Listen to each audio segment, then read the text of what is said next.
ಎಲ್ಲರಿಗೂ ನಮಸ್ಕಾರ. ಎಲ್ಲರೂ ಅಕ್ಕಿಯಿಂದ ಅನ್ನ ಮಾಡ್ಕೊಂಡು ಬಂದಿರ್ತೀರಿ. ಇವತ್ತು ಸ್ಪೆಷಲಾಗಿ ಅಕ್ಕಿ ನುಚ್ಚಿನ ಉಪ್ಪಿಟ್ಟು ಮಾಡೋದು ಹೆಂಗೆ ಅಂತಂತ ಹೇಳ್ಕೊಡಕತ್ತೀನಿ. ಫಸ್ಟ್ ಅಕ್ಕಿ ನುಚ್ಚನ್ನ ಸ್ವಲ್ಪ ಎಣ್ಣೆ ಹಾಕ್ಕೊಂಡು ಲೈಟಾಗಿ ಹುರ್ಕೊಡ್ರಿ. ಎಣ್ಣೆ ಹಾಕ್ಕೊಡ್ರಿ.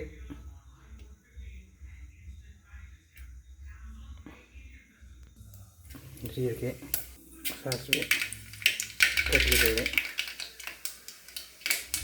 ಹಸಿಮೆಣಸಿನ್ಕಾಯಿ, ಈರುಳ್ಳಿ, ಕರಿಬೇವು, ಟೊಮೆಟೊ, ಕೊತ್ತಂಬರಿ, ಅರಿಶಿನ, ರುಚಿಗೆ ತಕ್ಕಷ್ಟು ಉಪ್ಪು, ಸ್ವಲ್ಪ ಬೆಲ್ಲ ಹಾಕ್ಕೊಳ್ರಿ. ಈ ಕಪ್ ಅಳತೆಯಿಂದ 1 ಕಪ್ ಅಕ್ಕಿ ನುಚ್ಚು ಹಾಕ್ಕೊಂಡೇವಿ. ಈ ಕಪ್ ಅಳತೆಯಿಂದ 2 ಕಪ್ ನೀರು ಹಾಕ್ಕೋಬೇಕು.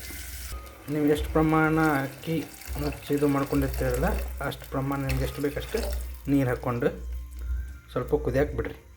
ಈಗ ಹುರ್ಕೊಂಡಿರುವಂತಹ ಅಕ್ಕಿ ನುಚ್ಚನ್ನು ಈಗ ಕುದಿಯಾಕತ್ತೈತಿದೆ. ಇದಕ್ಕೆ ನಾವು ಅಕ್ಕಿ ನುಚ್ಚನ್ನ ಹಾಕಬೇಕು.